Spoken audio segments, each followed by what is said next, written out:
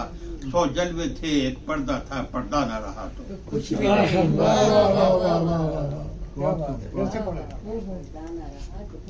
مقرر. اصلیت تھی یا دھوکہ تھا, ایک فتنہ رنگی برپا تھا. 100 جلوے تھے, ایک پردہ تھا, پردہ نہ رہا تو کچھ بھی نہیں.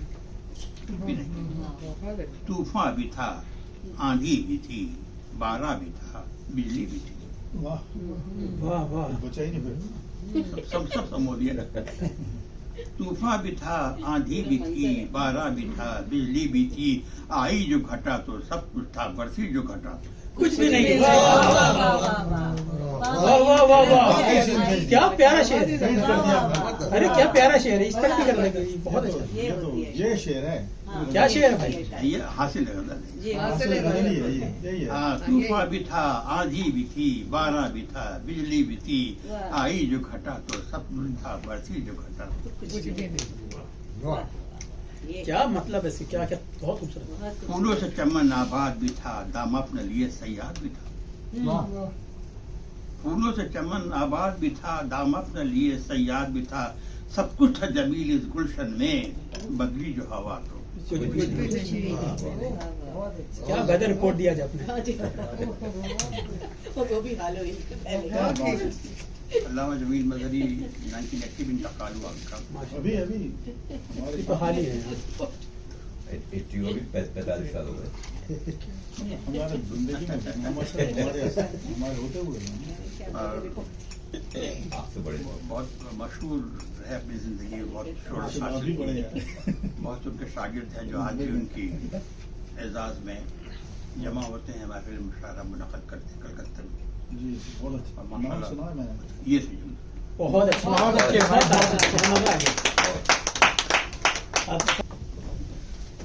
السلام علیکم. یہ میں یہیں رکھ دیتا ہوں. بحث نہیں ہے, اس کا فائدہ اٹھاتے ہوئے میں کچھ تلاوت اللہ صاحب کی مداحیہ شاعری کو ڈسکس کروں گا. تو یہ جیسا کہ ہم لوگ جانتے ہیں, اس بیس پر انہوں نے یہ پوری نظم لکھی ہے کہ 2 گروپ ہیں, جو ایک غالب کا قدردان ہے اور کچھ ان کے اگینسٹ ہیں. تو شروع میں جو صاحب اگینسٹ ہیں ان کے ساتھ ان کا مکالمہ ہے, تو 4-5 شعر غالب کے اگینسٹ میں سمجھ لیجیے آپ, اور پھر اس کے بعد ان کے فیور میں انہوں نے کچھ کہا ہے. تو کل ایک ناقد غالب نے مجھ سے پوچھا کہ قدر غالب مرحوم کا سبب کیا ہے. مجھے بتاؤ کہ دیوان حضرت غالب کلام پاک ہے, انجیل ہے کہ گیتا ہے.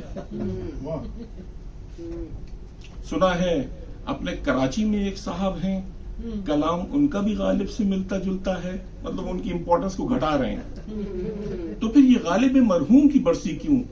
مجھے بتاؤ کہ ان میں خصوصیت کیا ہے. مجھے تو میر تقی میر سے ہے ایک لگاؤ کہ میر کچھ بھی صحیح شاعری تو کرتا ہے. کہاں کے ایسے بڑے آرٹسٹ تھے غالب, یہ چند اہل ادب کا پروپیگنڈا ہے.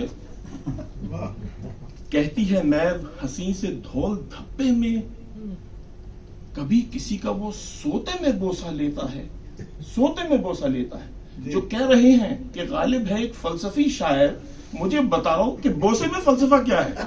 کیا بات ہے, آپ کی آواز اتنی اچھی, آپ فقار کی آواز میں بھی بول سکتے ہیں. اصل میں کیونکہ بچپنا پورا ساتھ گزرا ہے, میرے سگے خالو تھے.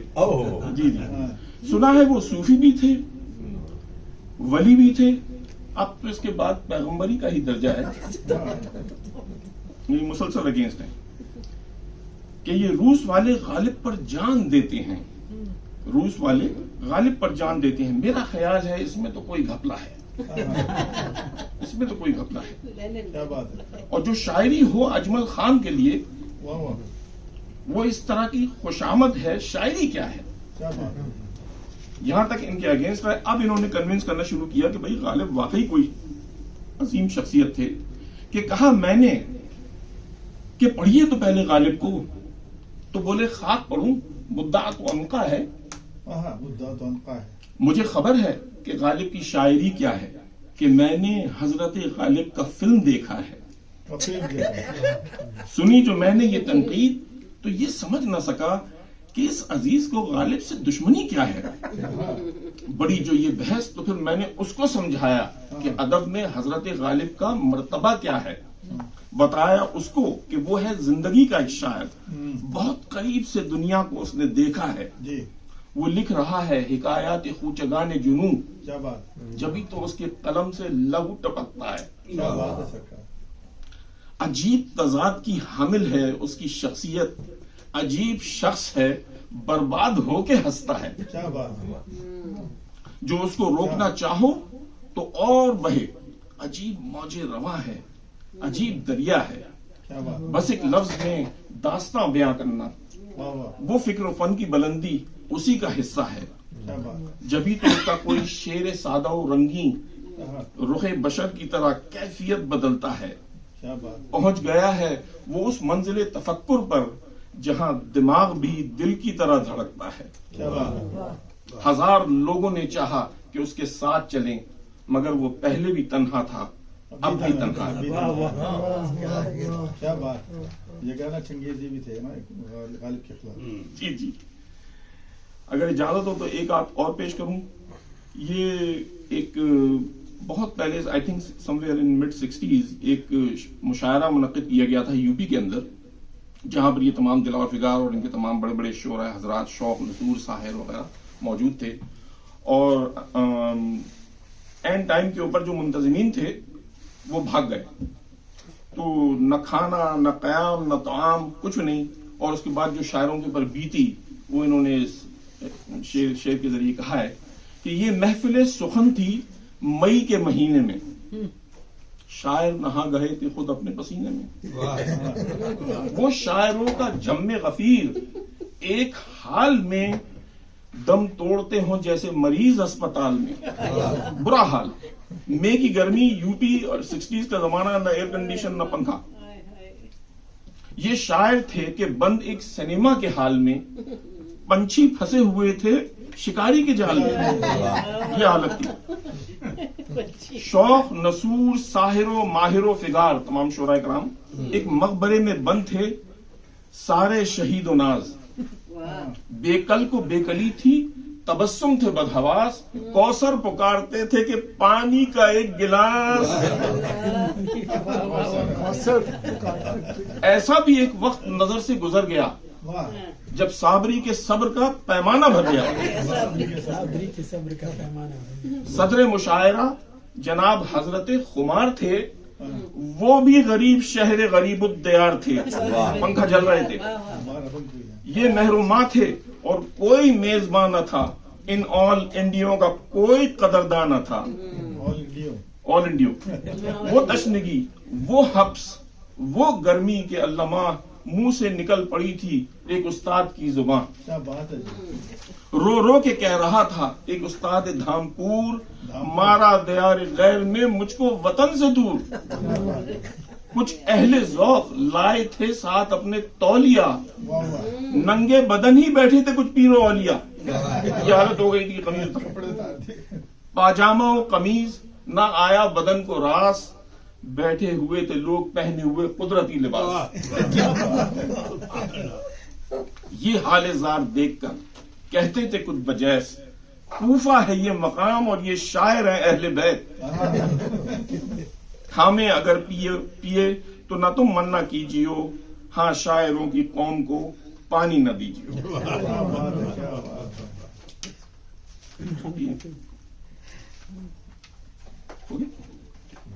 بہت شکریہ, بہت اچھے. تھوڑا سا کوئی سے بھی سنا, ایک تھوڑی سا مزاح. تھوڑا سا ایک شاعر ہے, ان کا نام ہے امجد, تو وہ مزاح شاعر حیدرآباد دکن کے, تو ان کے تھوڑا سا میں نے امجد زمین ہے. تو وہ کہتے ہیں فیملی پلاننگ کے متعلق انہوں نے کچھ کہا ہے کہ اپنی بیگم سے وہ خاطب ہیں, اے میری جان, اے میری جان وفا, جان ادا, جان شباب,